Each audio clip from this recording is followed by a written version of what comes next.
ఇచ్చినటువంటి చిన్నలాకును పెద్దలాకును మరి ఇప్పటి వరకు పాటలు పాడి ప్రభు నామాన్ని స్తుతించి మహిమపరిచి కీర్తించి కొనియాడినటువంటి ఘనపరిచినటువంటి ప్రతి ఒక్కొక్కరికి ప్రభువును ప్రియ రక్షకుడైన యేసుక్రీస్తు నామమున ప్రత్యేకమైనటువంటి వందనములు శుభములు నేను మీకు తెలియజేసుకుంటా ఉన్నాను. మీ అందరికీ నా వందనాలు. మంచిది ప్రియ దేవుని బిడ్డలారా, దేవుని మాటలు దేవుడు తన దాసులను లేదా సేవకులను ఏర్పాటు చేసుకొని సంఘములలో నిలువబెట్టుకొని దేవుని ప్రజలైనటువంటి మనకు ఆయన ప్రకటింపజేస్తా ఉన్నాడు. ఆమేన్, హల్లెలూయా. ఎందుకొరకు దేవుని మాటలు దేవుడు తన సేవకుని నిలువబెట్టుకొని దేవుని మాటలు ప్రకటింపజేస్తూ ఉన్నాడయ్యా అంటే, ఒకటి, దేవుని పిల్లలమై ఉన్నటువంటి మనము దేవునిలో నుండి ఎప్పటికీ ఎన్నటికీ పడిపోకుండా ఉన్నట్టు కొరకు ఒకటి. రెండవది ఏమిటంటే, ఇంకా మీ ద్వారా అనేకులు ఈ సువార్త ప్రకటింపబడుట చేత అనేకులు దేవుని వైపు తిరుగుట కొరకు వెరసి సర్వ మానవాళి దేవుని యొక్క నిత్య రాజ్య వారసత్వపు హక్కును ఈ భూమి మీద ఈ దేహంలో ఉండగానే పొందుకొనుట కొరకు. ఆమేన్, హల్లెలూయా. ఈ సేవకులు కావచ్చు, అయ్యగారులు కావచ్చు, సంఘస్థులు కావచ్చు, సంఘ పెద్దలు కావచ్చు, వీళ్ళందరి యొక్క ప్రయాసము వెనక ఉన్నటువంటి రహస్యం ఇదే.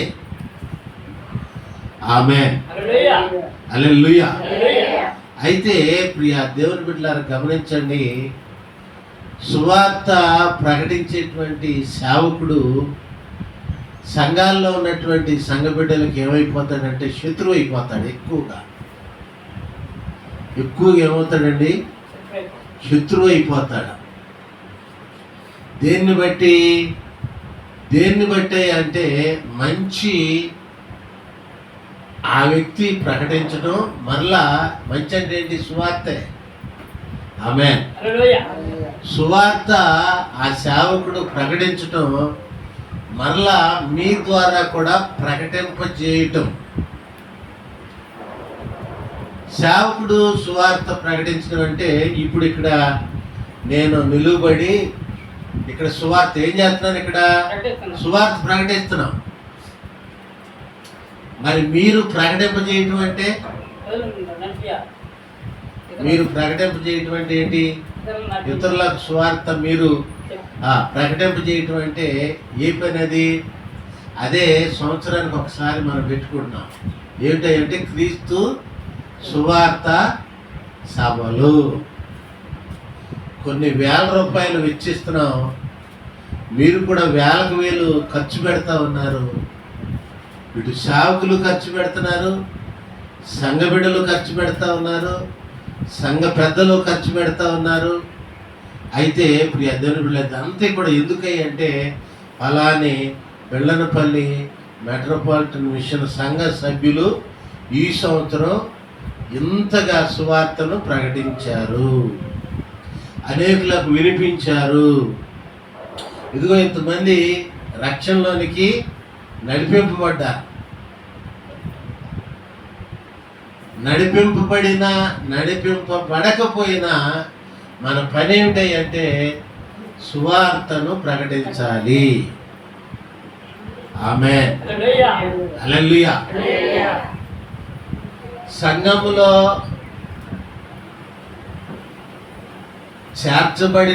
చేర్చబడకపోయినా, రక్షణ పొందుకొనకపోయినా, ప్రియ దేవుని బిడ్డలారా, సువార్త అనేది ప్రకటించబడాలి. ఆమేన్. క్రీస్తు ఏం చేయబడాలండి? ప్రకటించబడాలి. ఏ విధము చేతనైనాను క్రీస్తు ప్రకటించబడాలి. ప్రకటించబడితే ఏమవుతుంది? ప్రకటించే పనిలో నువ్వు పాలిభాగస్తుడు అయితే దేవుడు నిన్ను, నీ బిడ్డలను ఏం చేస్తాడండి? ఉగ్గిన్నెడు చన్నీళ్ళు నువ్వు ఇస్తే దాని ప్రతిఫలాన్ని నువ్వు పొందుకోకుండా ఉండవు, నేను ఉంచుకోనని చెప్పాడు దేవుడు. ఆమేన్. ఏంటండి? ఉగ్గిన్నెడు చన్నీళ్ళు ఇస్తే, వేడి నీళ్ళు కూడా కాదు, చన్నీళ్ళు ఇస్తే దాని ప్రతిఫలాన్ని నువ్వు పొందుకోకుండా ఉండవు, నేను ఉంచుకోనని దేవుడు చెప్పేశాడు. ఇక వేలకు వేలే ఖర్చు పెడితే ఆమేన్, ఇంకెంతో ఆశీర్వాదం ప్రియ దేవుని బిడ్డల. అయితే ఈ పని సంఘమై ఉన్నటువంటి మీరు చేస్తా ఉన్నారు. సేవకుని యొక్క ఆ ప్రణాళికతోటి దేవుని అసలు ఉద్దేశం దేవునిది. ఆ తర్వాత సేవకుని ద్వారా దేవుడు మిమ్మల్ని ప్రేరేపించి ఈ పనినంతటిని కూడా జరిగిస్తా ఉన్నాడు. ఇది అసలు ఎవరి ఉద్దేశం? ఇలా చేయబడటం దేవుని ఉద్దేశం. సేవకుడు అనేటువంటి వ్యక్తి ఎవరి ఏర్పాటు? దేవుని ఏర్పాటు. పని ఎవరిది? అసలు దేవునిది. అయితే ఒక చిన్న సమస్యను మనం ఇక్కడ గుర్తించాలి. ఏమిటంటే పని దేవునిది, ఆ పని గొప్పది. అయితే అందరి బిడ్డారా, మనం చేసేటువంటి పనికి, మనం ప్రకటించేటువంటి దేవునికి శత్రువు ఒక ఆయన ఉన్నాడు. ఎవరాయన? సాతాను. ఆ సాతాను ఏం చేస్తాడంటే సంఘస్థులకి సేవకుని మీద కోపం వచ్చేటట్లుగా చేస్తాడు. సరే వింటున్నావా? ఏంటి అయ్యగారు ఎటు చెప్తాడు, ఎట్లా చేస్తాడు అనే కోపం నీకు వచ్చేటట్లే చేస్తాడు. ముందు ఎవరికైనా వచ్చిందా మీలో అట్లా? అయ్యా రాకేష్ ఒక 3 రోజుల నుంచి 4 రోజుల నుంచి ఏం చేస్తున్నాడంటే రాకేష్ అని గట్టిగా పిలిచినా సరే ఏం తెలియనట్లు ఇట్ట చూస్తున్నాడు. అంటే ఏమొచ్చింది ఆయనకి? ఏంటి ఈ పిలిస్తే నేను పలికేది అని చెప్పి వినపడతానే ఉంది, కానీ విననట్టుగా ఇట్లా చూస్తున్నాడు. సరేక ఇటు రాజా అని పిలిచా గట్టిగా, క్రికెట్ ఆడుతున్నాను అయ్యగారు అన్నాడు. అడుగుగానే రా అని చెప్పా చిన్న పని కోసం. సరే నిన్న సాయంత్రం ఏం చేశానంటే పండు పాపం 6 రోజులు ఇక్కడ లేడు, వెళ్ళిపోయాడు. ఇక్కడ ఉంటే ఏమయ్యేదో ఇద్దరు కలిసి జాన్సిమ్ గారింటి దగ్గర అట్లా వెళ్తా ఉన్నారు.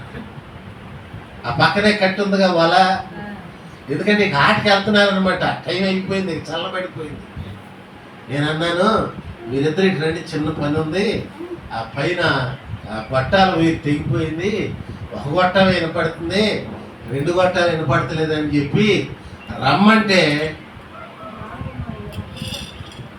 రాకేష్ మాత్రం మొహం తెలడు చేసేసాడు.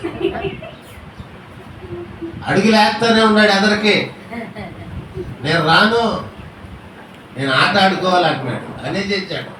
పాపం పండు ఏమనుకున్నాడో, వారం రోజుల నుంచి నేను ఇక్కడ లేను కదా, అది అయ్యగారు చెప్పి తిందామని అనుకున్నాడు. రా నువ్వు రా పండు అంటే గబాలు బండెక్కేసి శ్రీదేవి వాళ్ళ ఇంటికాడ ఇచ్చింది తెచ్చి అక్కడ వేసి ఒక జాయింట్ వేసాము. ఇంకేమైనా ఉండే చూడు పండు అంటే పైన ఇంకోటి ఊడిపోయింది. ఇంక మేము ఎక్కడెక్కాం, ఇక అది అట్లాగే వదిలేసాం. ఆ రాంబాబు రావాలి, అది కట్టాలి అనుకున్నాను. నేను ఎందుకు చెప్తూ ఉన్నానంటే దేవుని పని గొప్పది. ఈ లోకంలో చాలా పనులు ఉన్నాయి. ఎక్కడి దాకా ఎందుకు, కోటాలు మనం ఏర్పాటు చేసాం కదా, స్టేజీ కడుతున్నాం. స్టేజీ పనులన్నీ తెచ్చి అక్కడ వేసేసాం. రాంబాబు ఉన్నాడు, ఇక ఈ పిల్లలే ఉన్నారు, ఎవరు లేరు. చింటూ, పండు, రాకేష్, రత్నం, మనోజు, తరుణు, నేను, ఇక ఇంత మటుకే. రాంబాబు ఏమనుకున్నాడంటే ఎవరూ లేరు, నేను ఒక్కడే ఉండా, చిట్టుబాబు లేడు, సీను లేడు, ఈ తరుణ్ ఒకడు ఉన్నాడు, వీడికేం పని కుదరదు, ఈ పిల్లలు ఉన్నారు, ఇదంతా నేనే చేయాలనుకున్నాడు రాంబాబు. అనుకొని ఏమన్నాడంటే పని స్టేజీ ప్రారంభం చేసేటప్పుడు ఏమన్నాడంటే అయ్యగారు మీరు కూడా చెయ్యాలంటే అన్నాడు. అంటే ఆయన ఏమనుకున్నాడంటే అయ్యగారు ఏ కుర్చీ వేసుకొని ఆ మూల కాలు మీద కాలు వేసుకొని ఇక మాతోడు చేపిస్తాడు కాబోలు ఇదంతా అనుకున్నాడు. అనుకొని అయ్యగారు మీరు కూడా చెయ్యాలండి అన్నాడు. మీరు అందించండి అయ్యా, గంటలో స్టేజీ కట్టేస్తాను నేను అన్నా. సరే మొదలు పెట్టాం. వీళ్ళు అందిస్తున్నారు, నేను పేరుతున్నాను. 2 వరుసలు పేరు చేసాం. 2 బల్లలు పెట్టేసరికి తరుణుకను రాంబాబుకి అనుమానం వచ్చేసింది. ఈ స్టేజీ డొల్లిపోతే ఆగదనుకున్నాను. వీళ్ళిద్దరు ఇది ఆగదో, అయ్యగారికి పిచ్చబట్టింది, ఏంటి అంత ఎత్తి పెడుతున్నాడు, అట్ట పెడుతున్నాడు, ఇట్ట పెడుతున్నాడు అని చెప్పి వీళ్ళిద్దరూ బయటికి వెళ్ళటం గుసగుసలాడుకుంటూ మొదలు పెట్టేశారు. వద్దండి వద్దండి అని అభ్యంతరం చెప్తానే ఉన్నారు. నేనన్నాను సరే అయ్యా మీరు వేర్చండి, నేను అందిస్తానని అన్నాను. కాదు కదా అయ్యారు, మీరే పెట్టండి అన్నాడు రాంబాబు. సరే ఏదో విధంగా ఒక 2 వరుసలు పెట్టి చేశాం. 2 వరుసలు పెట్టిన తర్వాత చింటూకి పెట్టడం వచ్చేసింది. ఆమెన్. చింటూకి తరుణ్కి ఇక ఎట్లా పెట్టాలో ఎట్లా కట్టాలో ఇక వాళ్ళిద్దరికి వచ్చేసి ఏం చేశారంటే చింటూ ఈ వరుస మీరే కట్టాలన్న, మిగిలిన వరుస మొత్తం ఇక వాళ్ళే పెట్టి చేశారు. ఆమెన్. హల్లెలూయా. ఏది ఏమైనప్పటికి కూడా ఆ పని అయ్యే లోపు కొంతమంది నా మీద పగబెట్టి చేసుకున్నారు. స్టేజీ పూర్తయ్యేసరికి ఈ టీంలోనే కొంతమందికి నా మీద పగ వచ్చేసింది. ఎందుకు నేను చెప్తూ ఉన్నానంటే అపవాది ఒకడున్నాడు, వాడు మొదటిగా దేవునికి శత్రువు అయ్యాడు. యెషయా గ్రంథం 6వ అధ్యాయము 2వ వచనం నుంచి చదవండి ఒకసారి. యెషయా గ్రంథము 6వ అధ్యాయము 2వ వచన భాగం నుంచి త్వరగా చదువుకుందాం. చదవాలి త్వరగా.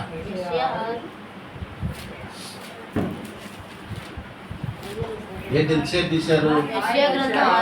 ఆయనకు పైగా శరాపులు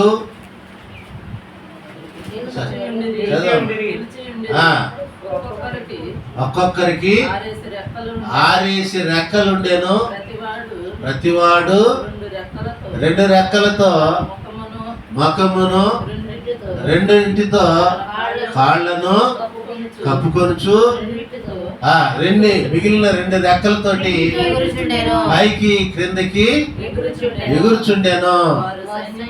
సైన్యములకు అధిపతి యెహోవా పరిశుద్ధుడు పరిశుద్ధుడు అని గాన ప్రతిగానములు చేయుచుండేరి. ఆమేన్. హల్లెలూయా. చాలు ఇది చూడండి. ఇక దేవుడు ఆయన తన సింహాసనం మీద ఉన్నాడు.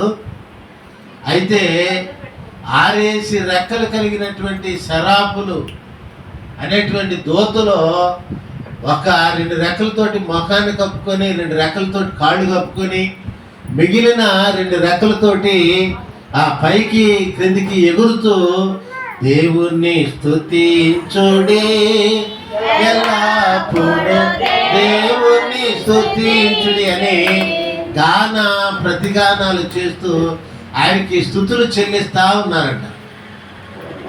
ఆమేన్. హల్లెలూయా. స్తుతులు చెల్లిస్తూ ఉంటే చూడండి, ఈ పనంతా కూడా జరగటానికి ముందుగానే దేవుడు వచ్చి ఆయన తన సింహాసనం మీద ఆసీనుడవటానికి ముందుగానే ఈ దూతలందరినీ ఒక క్రమంలో కూర్చోబెట్టే నాయకుడు ఒక ఆయన ఉన్నాడు. ఒక దూత ఉన్నాడు, ఆయన పేరు లూసిఫర్. ఎవరండి? లూసిఫర్ అనేటువంటి దూత. ఈ దూతల అందరిని కూడా క్రమంలో కూర్చోబెట్టడం, క్రమంగా దేవునికి వెళ్ళాల్సినటువంటి మహిమ వెళ్ళేటట్లుగా చేయటం, ఈ పని అంతా కూడా లూసిఫర్ అనేటువంటి దూత చేస్తా ఉన్నాడు. అయితే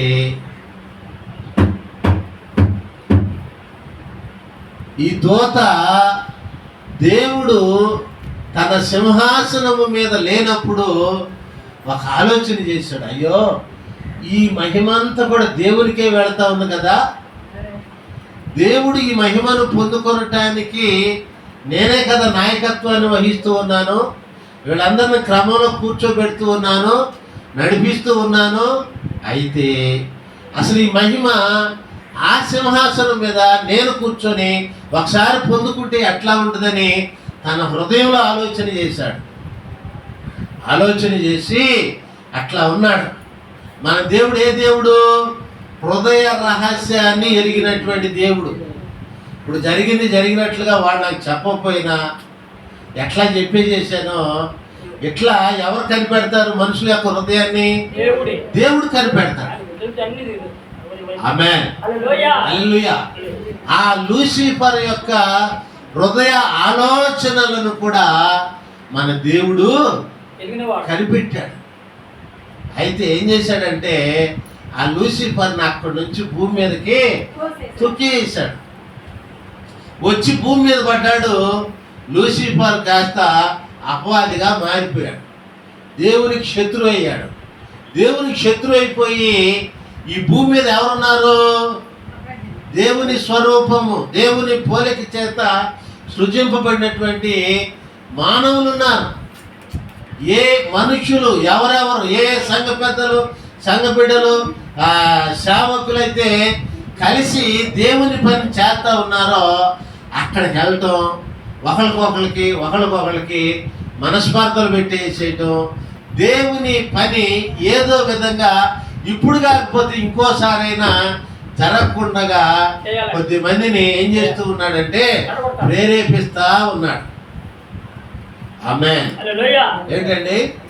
అపవాది చేసేటువంటి పనిది.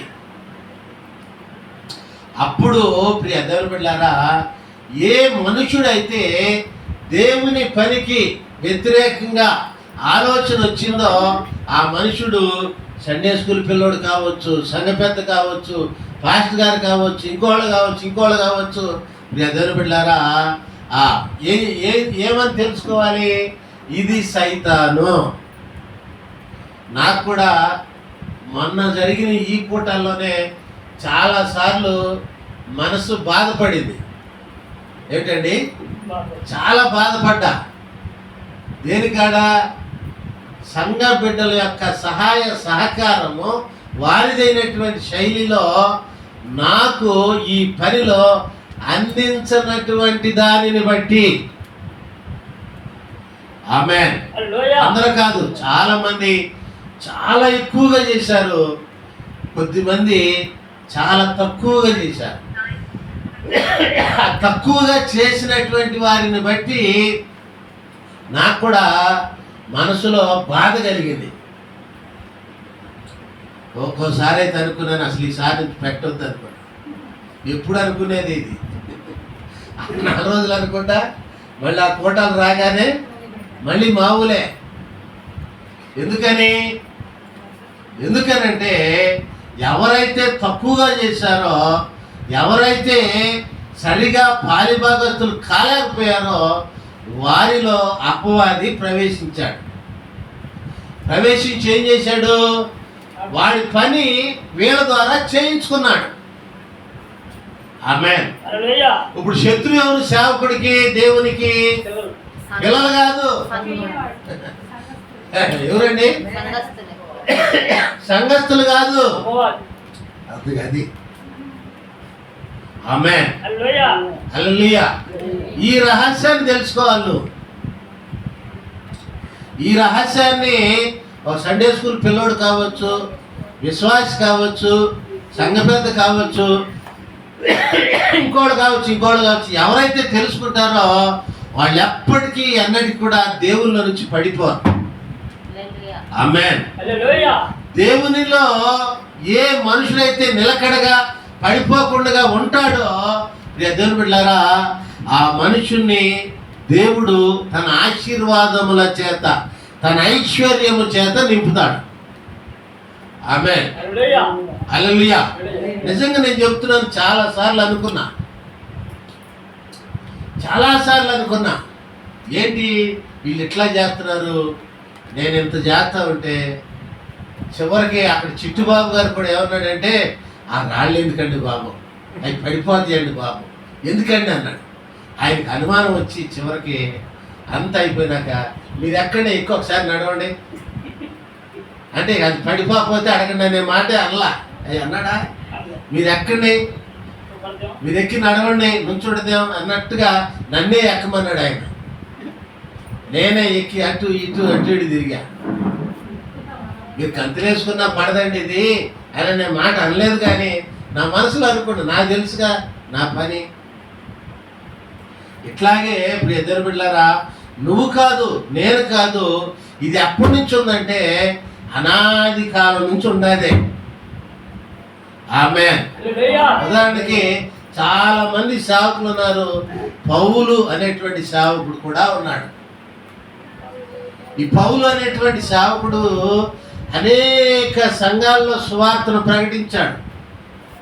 ఎట్లాగే అప్పుడు కూడా వాళ్ళు స్టేజీలు కట్టారేమో, సౌండ్ సిస్టాలు పెట్టారేమో, సంఘస్థులు వచ్చి చేసింది వాస్తవం, పౌలు భక్తుడు చెప్పింది వాస్తవం. అయితే పౌలు భక్తునికి సేమ్ ఇలాగే వాళ్ళు కూడా వ్యతిరేకంగా చేసింది కూడా వాస్తవమే. ఆమేన్. హల్లెలూయా. అయితే పౌలు భక్తుడు ఏమంటూ ఉన్నాడంటే, ఏ విధము చేతనైనను క్రీస్తు ప్రకటించబడుతూ ఉన్నాడు. ఏ సంఘములో ఈ మాట అన్నాడంటే, గలతీ అనేటువంటి పేరు కలిగిన సంఘములో ఆయన ఈ మాటను చెప్పాడు. చూడండి ఎక్కడుంది ఈ మాట, గలతీ పత్రిక, గలతీ కాదు, ఫిలిప్పీలకు రాసిన పత్రిక, ఫిలిప్పీ సంఘములు ఈ మాట చెప్పాడు. చూడండి, ఫిలిప్పీలకు రాసిన పత్రిక 1వ అధ్యాయము 18వ వచన భాగంలో ఉన్నటువంటి వాక్య భాగాన్ని చదువుకుందాం. ఫిలిప్పీలకు రాసిన పత్రిక 1వ అధ్యాయం 18వ వచనం, త్వరగా చదవాలి. 178వ పేజీ.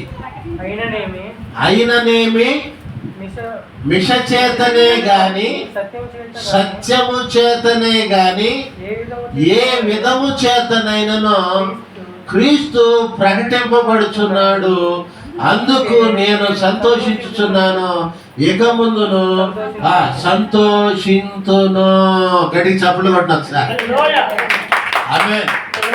మీరు నన్ను తిట్టుకున్నా, నేను మిమ్మల్ని తిట్టినా, మీరు నాకు సహకరించలేదని నేను బాధపడినా, ఒకవేళ పిల్లల మీద కాపించుకున్నా టూట్ అని అన్నా, ఏదన్నా సరే అక్కడ జరిగిన పని ఏంటంటే యేసు క్రీస్తు ప్రకటించబడ్డాడు.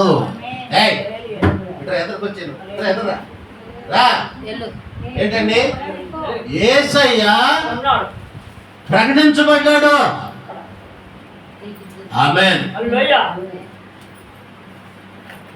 మాసిలామణయ్య గారు ద్వారా ఇక్కడ సభలు జరుగుతున్నాయని పేపర్లో రాయిలా. అర్థమవుతుంది. ఎవరి ద్వారా, ఎవరు కారకులు దీనికి అంటే బెల్లనపల్లి ఎంఎం సంఘ బిడ్డలు. ఆ సంఘము నిర్వహించుచున్న క్రీస్తు సువార్త సభలో నిర్వహణ అంటే ఏంటి? నిర్వహణ అంటే ఏంటి?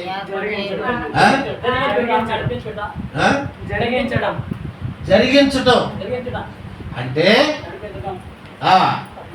ఉప్పు, పప్పు, కారం, అక్కడ టీ, కాఫీ, ప్రతి ఇంత మసిగుడ్డతో సహా ఎవరు చేయాలి ఇప్పుడు? సంఘస్థులే.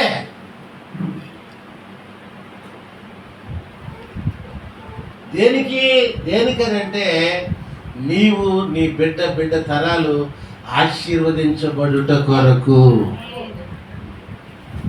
ఆమేన్. నాకు ఒక దర్శనం కనపడింది ఈ ఊరు వచ్చినాకే. వచ్చిన కొద్ది రోజుల్లోనే ఆ ఇద్దరికి చెప్పా, ఇద్దరిని భార్య భర్తలు ఇద్దరిని పిలిచి ఒకేసారి కాదు, ఒకరి తర్వాత ఒకరిని పిలిచి చెప్పి, అమ్మ దేవుడు ఇదిగో మిమ్మల్ని గురించి ఇట్లా చూపించాడు, ఇది జరుగుతుందని చెప్పా. వాళ్ళు బ్రతికే ఉన్నారు, నేను బ్రతికే ఇక్కడ నిలబడి ఉన్నాను. దేవుడు అన్యాయస్తుడు కాదు, ఆయన న్యాయాన్ని జరిగించేటువంటి వాడు. ఆమేన్. దేవుడు చెప్పినప్పుడు ఎవరిని గురించి అయితే ఏది చెప్పాడు అది చెప్పాలి. చెప్పకపోతే దేవుని మహిమ ఎట్లా వెల్లడవుతుంది? అర్థమవుతుందండి? నువ్వు చెప్పుటను బట్టే ఏమనుందంటే, నువ్వు చెప్పకపోతే వారి యొక్క రక్తాపరాధమును గురించి నీవే జవాబుదారి అని ఉంది. ఆమేన్. హల్లెలూయా. చెప్పింది చెప్పినట్లుగా వారి జీవితంలో జరిగిపోయింది. వాళ్ళు రక్షణలోకి వస్తారా, గుడికి వస్తారా, రారా అనే తర్వాత విషయం. అది అట్లా ఉంచుదాం. దేవుడు చెప్పింది మనము చెప్పాలి సేవకుడిగా. వాళ్ళు వచ్చేది రాకపోయేది ఆ తర్వాత దేవుడు చూసుకుంటాడు. అది తీర్పులో ఏమంటాడంటే, దేవుడే ప్రశ్నిస్తాడు, ఫలాని మాసిరామణి అయ్య గారు మీకు ఈ మాట చెప్పాడా లేదా? చెప్పాడయ్యా. ఒకవేళ ఏదో అదంతా బొకాయించడం అని చెప్పి చెప్పలేదండి నన్ను అన్నావు అనుకో, ఏ చెట్టు కాడ చెప్పాడో ఆ చెట్టు వస్తుందంట అక్కడికి. ఏ స్తంభం కాడ చెప్పాడో అయ్యగారి ముందు, నీ ముందు, మీ ఆయన ముందు స్తంభం ఇట్లాగే ఉంది చాలా సంవత్సరాలు, కానీ అది కాళ్ళు వస్తాయంట, చేతులు వస్తాయంట. గర్భాబు వచ్చి అక్కడ నుంచొని, నా దగ్గర కాదు మీరు ముగ్గురు నుంచి ఉన్నది, అయ్యగారు నాకనే కాదు నీకు చెప్పింది మాట అది మాట్లాడుతుంటే నోటి మీద ఏంటండి చెయ్యేసుకోండి, మాట్లాడే మాట ఉండదు ఇంకా. ఎందుకని? ఆయన దేవుడు ఏదైనా చేయగలడు. దేనితోటైనా సరే ఆయన తన పనిని జరిగించుకొనగలడు. దేనితోటైనా చేసుకున్నాడు. నాకెందుకంటే నన్ను పిలుస్తావు పద్దాకరంట, నువ్వు ఆశీర్వదించబడాలనేది ఆయన ఉద్దేశం. ఆమేన్. హల్లెలూయా. ఇప్పుడు చింటూ ఉన్నాడు. వీళ్ళందరిలో కొంచెం చింటూ దేవుడి పని అంటే ఏం చేస్తాడంటే ఆసక్తిగా చేస్తాడు. ఆసక్తిగా చేసే చింటూనే నేను మళ్ళీ గుళ్ళు ఏమని అంటానంటే, నువ్వు సరిగ్గా కూర్చోవాలి, అటు కూర్చోవాలి, ఇటు కూర్చోవాలని గద్దేస్తా. అక్కడ కోపం వచ్చారు చింటూకి. నేనే బాగా చేస్తున్నాను అంటాడు, నన్నే తిడుతుంటాడు. ఏమైగారా బాబు అని అసలు చింటూకి ఏం అర్థం కావట్లే, బుర్ర గీక్కుంటున్నాడు. చక్కగా పనిచేసే నీవు దేవుని సన్నిధిలో కూడా చక్కగా ఉంటే ఇక నీకు అసలు తిరిగేలేదు ఈ లోకంలో. ఆమేన్. హల్లెలూయా. ఒక్క పిల్లోడు మారితే చాలండి, పర్ఫెక్ట్గా కరెక్ట్గా. వాడి వెనకమాల అందరూ మారిపోతారు ఇక అంతే. ఆమేన్. అందుకని నేనేం చేస్తానంటే గట్టిగానే ఉద్దిస్తా, గద్దిస్తా. ఒక్కడన్నా సరైన మార్గంలోనికి రావాలి. బండారగూడలో 20 ఇక్కడ నేను చెప్తున్నానండి 25 ఏళ్ళు సేవ చేస్తే ఒక్క బుడ్డోడు వచ్చాడు సరైన మార్గంలోకి. ఆమేన్. హల్లెలూయా. ఒక్క బుడ్డోడే. చాలా మంది బుడ్డోళ్ళు ఉన్నారు. అర్థమవుతుంది. వాడే మేలైనటువంటి మార్గంలో ఉన్నాడు. కడమ వాళ్ళందరూ ఏదో ఇంటర్ అని, ఏదో అదని ఇదని వాటితోటే ఆగిపోయారు. మహా అయితే ఒక 5,000 6,000 అంతవరకే నెలకి వాళ్ళ సంపాదన. ప్రియా దేవుని బిడ్డలారా, దేవునికి నీవు న్యాయమైనటువంటి వాడవుగా ఆయన మనం ముందుంచినటువంటి పనిలో దేవుని బిడ్డలారా విసుగాక నిత్యము పని చేస్తూ ఆయన కృప కొరకే కనిపెట్టేటువంటి వాడవుగా నీవు ఉన్నట్లయితే దేవుడు నిన్ను నీ బిడ్డలను కూడా బహుగా ఆశీర్వదించేటువంటి వాడు మన దేవుడు. ఆమేన్, హల్లెలూయా. ఏంటండి, ఎందుకు ఈ రీతిగా యేసయ్య మన ద్వారా ప్రకటింపబడాలి? ఎందుకు మన సొమ్ము ఖర్చు చేయాలంటే ఆయన నీ బిడ్డలను ఆశీర్వదించుట కొరకే. ఆయనకేం ఆకలేసి కాదు, నాకులాగా ఇంతలా పొట్ట ఆయనకి లేదు, తిండి తినేవాడు కాదు ఆయన. అర్థమవుతుందండి? ఎందుకు మనం ఇక్కడ తెచ్చి ఇవ్వాలి, ఎందుకు మనం ఇక్కడికి వచ్చి ఉండాలి, ఎందుకు మనం వినాలి, ఎందుకు అనుసరించాలి, ఎందుకు సంవత్సరానికి ఒకసారి ప్రకటించాలి అంటే నీవు నీ బిడ్డలు ఆశీర్వదించబడుట కొరకే. ఆమేన్, హల్లెలూయా. ప్రతి ఆదివారం, శనివారం, బుధవారం అయ్యగారు ఇక్కడ సువార్త ప్రకటిస్తూ ఉంటే ఈ దేవుని బిడ్డలారా సంవత్సరానికి ఒకసారి సువార్త ప్రకటించేటువంటి బాధ్యత ఎవరిదండి? ఎవరు నిర్వహించాల్సింది? సంఘం. అసలు అయ్యగారు ఏమి తెలియనట్లుగా అటు పక్కన కూర్చోవాలి అంతే. మొత్తం ఎవరు చూసుకోవాలి? సంఘం చూసుకోవాలి, సంఘ బిడ్డలు చూసుకోవాలి. పనులు రోజు ఉండేవే, జీవితకాలం ఉండేవే. ఆ పనులన్నిటినీ ఆ 3 రోజులు మనం ఏం చేయాలంటే పక్కన పెట్టేసేయాలి అంతే. ఆమేన్. ఎట్లాగండి ఇది ఎట్లా అంటారేమో, మనసు ఉంటే ఏముంటదండి? చెయ్యాలనే మనసు నీకుంటే మార్గం దాని అంతటికంటే సరళమైపోతుంది అంతే. ఆమేన్. ఏదో పని చేస్తూ ఉన్నామన్న మాటే కానీ పట్టపగలు ఎవరైనా పని చేశారండి ఆ పనులు అప్పుడు చేయగలుగుతావా? ఎండ కాసేపులో ఆ పొలుగులు గాలిపోను, ఆ రాడ్లు గాలిపోను, ఒక్క పని కూడా చేయాల. ఎప్పుడు పని చేసింది? 6 కాడి నుంచి 4 కాడి నుంచే చేసింది. ఆమేన్. 5, 6, 7 తారీఖు లెక్క ఇంత ఎండ తీవ్రత లేదు కాబట్టి ఏదో కొంచెంసేపు ఆ ఫ్లెక్సీ అయ్యి అంటించాం, అది కూడా యాప్ చెట్టు నీడ పెట్టుకొని. ఆమేన్. ఎందుకయ్యా ఈ పనంతా కూడా అంటే దేవుని బిడ్డలారా యేసయ్య ప్రకటించబడాలి. చాలా మంది నశించిపోతా ఉన్నారు, చాలా మంది నరకానికి నరక ద్వారం దగ్గరలో ఉన్నారు.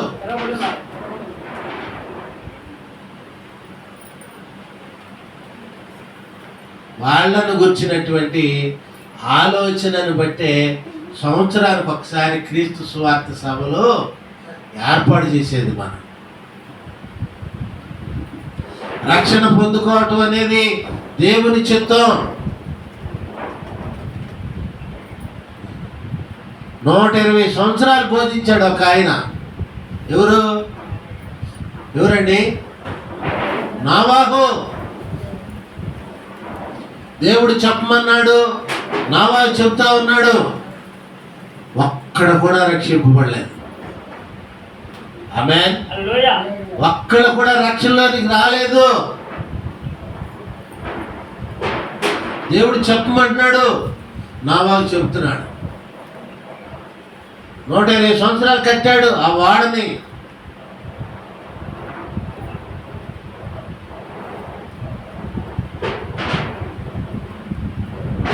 దారం వెళ్ళేవాళ్ళు వెళ్తున్నారు, పోయేవాళ్ళు పోతున్నారు, వచ్చేవాళ్ళు వస్తున్నారు, చూసుకుంటూ వెళ్తున్నారే. కానీ నోవాహు ఏంటిది అని అడిగిన ఒక్కడ కూడా లేడంట. పడవ దేనికి సాదృశ్యంగా ఉంది? దేనికండి? పరలోకానికి సాదృశ్యంగా ఉంది. 120 సంవత్సరాలు నోవాహు వాడను నిర్మించాడు. ఎందుకయ్యా ఈ వాడ, దేనికి ఈ చెక్కతోటి చేస్తున్నావు అని చెప్పి ఒక్కడ కూడా అడిగిన వాళ్ళు లేడంట. ఈడికి పిచ్చెక్కిందిలే చెప్తున్నాడు, అడగకపోయినా కానీ చెప్తున్నాడు. అయ్యలారా అమ్మలారా రండి రండి, ఇదిగో దేవుడు జలప్రళయం రప్పిస్తున్నాడు, ఈ భూమి మీదకి రాబోతా ఉంది, ప్రచండమైనటువంటి వర్షాన్ని దేవుడి భూమి మీద కురిపించబోతా ఉన్నాడు. కాబట్టి మనమంతా కూడా ఈ వాడలోకి ఎక్కేయాలి, లేకపోతే ఈ జలప్రళయంలో పడి నశించిపోతారు అని చెబుతుంటే ఒక్కడు కూడా వినలేదంట. ఆమేన్. ఇక కొంతమంది సహాయపడినట్టుగా ఒకవేళ నోవాకి సహాయపడ్డారేమో, ఒక్కడు కూడా వాడలోనికి రాలేదంట. ఇంకా కొంతమంది ఆ వాడ నిర్మాణంలో ఒకవేళ సహాయపడ్డారేమో, సహాయపడతా నోవాకు కూడా ఇసుకున్నాడేమో, కసురుకున్నాడేమో, గట్టిగా చెప్పాడేమో, నోవాకు మీద పగ పెట్టుకున్నారంట, కోపం పెట్టుకున్నారంట. వాళ్ళు పెట్టుకున్న పగను బట్టి, కోపాన్ని బట్టి వాళ్ళు ఎక్కడికి రాలేదండి, వాడ లోపలికి రాలేదు. నువ్వు పని చేస్తే ఉపయోగం ఏముంది ఏంటండి? నువ్వు సహాయపడితే ఉపయోగం ఏముంది? నువ్వు రక్షణ లోనికి వెళ్ళాలి.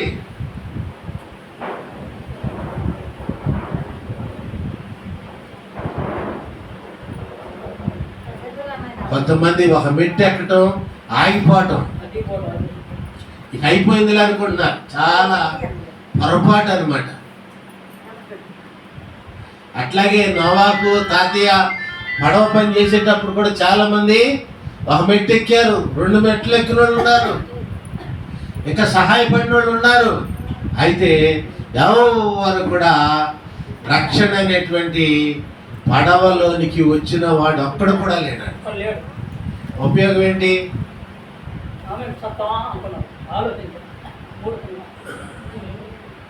120 సంవత్సరములు చాటెను నోవాహు దేవుని మాట.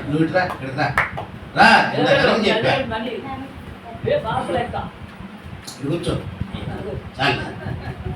120 సంవత్సరములు చాటెను నోవాహు దేవుని మాటను, పాటించక ప్రభు మాటను వారలు, పాటించక ప్రభు మాటను వారలు, నీటను మునిగిరి పాఠము వీకిది, అదిగో అంజూరమో ఓ క్రైస్తవ చిగురించెను చూడుమో. ఏమిటండి? 120 సంవత్సరాలు బోధ చేస్తే దేవుని బిడ్డలారా, తన ఇంటి వారు తప్ప ఒక్కళ్ళు కూడా రక్షణ అనేటువంటి లేదా పరలోకానికి సాదృశ్యం ఉన్నటువంటి వాడలోనికి ఎవరు కూడా రాలేదండి. పని జరుగుతూ ఉంది, పని చేస్తా ఉన్నాడు. ఎవరు? నోవాహు. కొంతమంది వస్తున్నారు, చేస్తున్నారు, వెళ్ళిపోతున్నారు, కొద్ది పని సహాయం చేస్తున్నారు, వెళ్ళిపోతున్నారు. ప్రియా దేవుని బిడ్డలారా, వాడలోనికి వెళ్ళినటువంటి వారు ఎంతమంది? ఆమేన్. తన ఇంటి వారు తప్ప ఎవరు కూడా లేనే లేదా. ఎందుకు ఈ సువార్త ప్రకటించబడేది? క్రీస్తు సువార్త సభలు ఏర్పాటు చేసేది దేనికయ్యా అంటే, నువ్వు నీ బిడ్డలు కూడా ఏంటంటే ఈ లోకంలో గొప్ప ధనవంతులుగా ఉండాలని ఒకటి, రెండవది ఈ లోకాన్ని, ఈ దేహాన్ని విడిచిన తర్వాత దేవుని యొక్క నిత్య రాజ్యానికి వెళ్ళాలనేటువంటిది రెండవదైనా కానీ ఇదే మొదటిది, గొప్పది, చాలా ప్రాముఖ్యమైనటువంటిది. ప్రియా దేవుని బిడ్డలారా, దేవుని స్తోత్రం. హల్లెలూయా హల్లెలూయా. అందుకనే పౌలు భక్తుడు ఇక్కడ అంటా ఉన్నాడు, ఏమని అంటా ఉన్నాడు చూడండి. అదే ఆ ఫిలిప్పీలకు రాసిన పత్రిక 2వ అధ్యాయము 16వ వచనంలో చెప్తా ఉన్నాడు చూడండి, లోకమందు జ్యోతుల వలె కనబడుచున్నారు, అందువలన నేను వ్యర్థముగా పరుగెత్తలేదనియు నేను పడిన కష్టము నిష్ప్రయోజనము కాలేదనియు క్రీస్తు దినమున నాకు అతిశయ కారణము కలుగును. గట్టి చెప్పలేండి ఒకసారి. ఆమేన్. ఇవాళైతే అయ్యగారు నీ చేత ద్వేషింపబడవచ్చు, నీతోటి బలవంతంగా పనిచేయించిన సేవకుడు నీ చేత తృణీకరించబడవచ్చు, నీ చేత చిన్న చూపు చూడబడవచ్చును. కానీ ఒకానొక దినము మన ముందుకు రాబోతా ఉంది. అదే ఏ దినం? అది గట్టి చప్పట్లు పట్టింది. ఏ దినం అనేది? క్రీస్తు దినమున లోకములో దేవుని వాక్యాన్ని ప్రకటించుటను బట్టి సహాయపడినటువంటి నీవు ఇంత సహాయం అందించినటువంటి నీ సహాయ సహకారాన్ని ఏ రీతిగా అందించావు? నీ వంట లోకంలో ఎట్లా కనపడుతున్నావు? జ్యోతుల వలె కనబడుచున్నారు. అప్పుడు అనుకుంటా ఉన్నాడు పౌలు ఏమని, ఆహా నేను వ్యర్థముగా పరుగెత్తలేదనియు నేను పడిన కష్టము నిష్ప్రయోజనము కాలేదనియు క్రీస్తు దినమున నాకు, అంటే క్రీస్తు దినం రాకముందే ఈ మాట చెప్తా ఉన్నాడు. ఆమేన్. హల్లెలూయా. వీరికి సంగతులకి ఏం కనపడుతుంది? పౌలు భక్తులకి ఏం కనపడుతుంది? ఇక్కడ చెప్పండి ఒకసారి.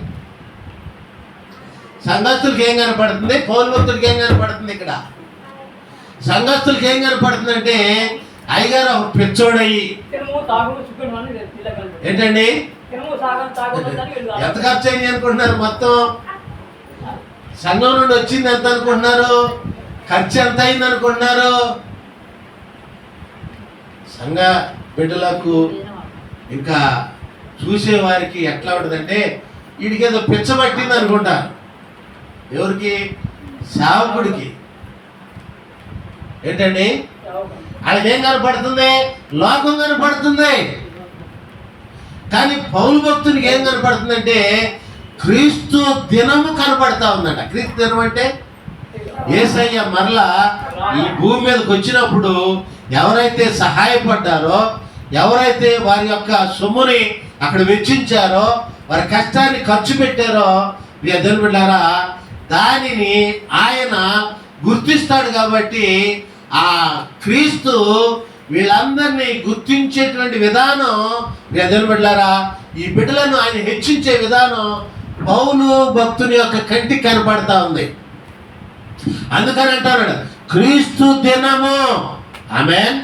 క్రీస్తు దినమున నాకు అతిశయ కారణం. దర్జాగా అతిశయిస్తాడంట, గర్వపడతాడంట పౌలు భక్తుడు. ఆమేన్. ఎందుకని? నువ్వు అందించినటువంటి సభల విషయమై, దేవుని పని విషయమై నువ్వు అందించినటువంటి సహాయ సహకారాన్ని బట్టి యేసయ్య నిన్ను హెచ్చిస్తాడు. నీవు హెచ్చింపబడితే, నీవు రక్షణ పొందుకుంటే, దేవుని నడిపింపబడితే నిన్ను బట్టి పౌలు భక్తునికి కూడా కిరీటం వస్తుంది. ఆమేన్. బంగారం కిరీటమే. ఇప్పుడు పండుగకి ఆ రాకేష్కే పెట్టామనుకోండి, చెరో కిరీటం పెట్టాం. పెడితే వాళ్ళు బజార్నే కిరీటం పెట్టుకొని వెళ్తా అని ఏడుతారా? ఏమా ఏడుతారా? ఏం చేస్తారండి? అమ్మో ఇది నేను ఎట్ట మొయినరా బాబు అని ఏడుతాడు రాకేష్. ఒక్క కేకేస్తాడు, అరే రత్నం ఎక్కడున్నావు, నువ్వు రారా తొందరగా. ఒకవేళ మొయ్యలేకపోతే ఇద్దరు కలిసి పట్టుకొని వెళ్ళిపోయి ఇంట్లో దాచిపడేస్తారు అంతే.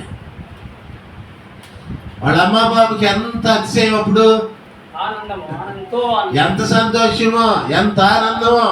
అట్లాగనే దేవుని బిడ్డలారా పౌలు భక్తునికి ఏం కనపడుతున్నాయండి? క్రీస్తు దినాన బిడ్డల యొక్క రక్షణను బట్టి దేవుడు ఆయనకి ఇచ్చేటువంటి కిరీటాలు కనపడుతున్నాయంట. ఆమేన్. అందును బట్టి ఆయన ఏం చేస్తున్నాడు? నాకు అతిశయ కారణము కలుగును అంటున్నాడు.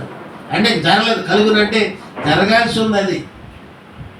ఆమేన్, హల్లెలూయా. ప్రియా దేవుని బిడ్డలారా, మధ్యాహ్నకాల సమయంలో దేవుని మాటలను ఆలకిస్తున్నటువంటి నీవు మనమంతా కూడా తెలుసుకోవాల్సినటువంటి విషయం ఏంటంటే దేవుని పనిది. ఆమేన్, దేవుని పని. లోకంలో చాలా పనులు ఉన్నాయి. ప్రతి పనిని బట్టి చివరికి నీకు వచ్చేది ఏంటంటే అవమానం, నిందలు. రోజు ఏడుతాను, అసలు లేపి ఇక్కడ నిలబెట్టాడు, అసలు ఏడుతాడు ఆయన. ఎవరండి? ఎవరిని బట్టి చేసుకున్నాడు, భార్య వచ్చింది, పిల్లలు పుట్టారు, పని చేశాడు, సంపాదించాడు, అది చేశాడు, ఇది చేశాడు. చివరికి ఏంటి దీని శాస్త్రం ముగింపు ఏంటి? ఏడుపు. పుట్టగానే నీవు ఏడుస్తావు, ఎందుకో నీవు పుట్టావని, బ్రతుకుతూ నీవు ఏడుస్తావు, అయ్యో ఎలా ఇలను బ్రతకాలని, పోయేటప్పుడు కూడా ఏడుస్తావు నీవు. ఎందుకని? అయ్యో నే పోతున్నానే అని. అంటే మనిషి బ్రతుకంతా, మనిషి పనులన్నీ కూడా ఏడుపే. ఏడుపు లేనటువంటి పని ఒకటి ఉంది, అదే 5, 6, 7 తారీఖులో మనం చేశాం. ఆమేన్, హల్లెలూయా. ఆ పనిని బట్టి క్రీస్తు దినాన నువ్వు అతిశయిస్తావు, గర్వపడతావు. ఆమేన్. అందుకనే ఆమోసు గ్రంథంలో ఉన్నటువంటి మాట ఏంటంటే పని మిక్కిలి గొప్పది.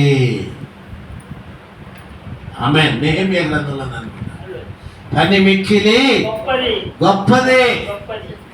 దీనికి మించిన గొప్ప పని లోకంలో కాదు, పైలోకంలో కాదు, క్రింద ఇవ్వబడినటువంటి ఏ లోకాల్లో కూడా లేనే లేదు.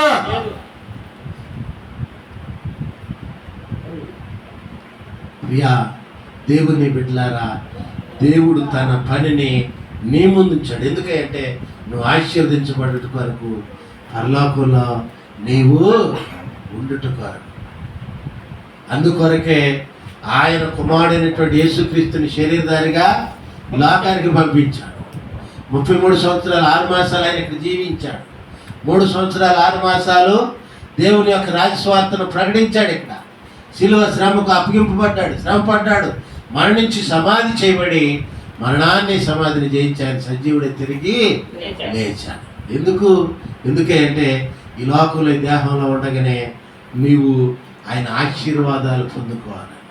ఈ లోకాన్ని దేహాన్ని విడిచిన తర్వాత దేవుని యొక్క నిత్య రాజ్య వారసత్వపు ఆ యొక్క ఆనందాన్ని నీవు పుణికి పుచ్చుకోవాలి, ఆయనతో ఉండాలి.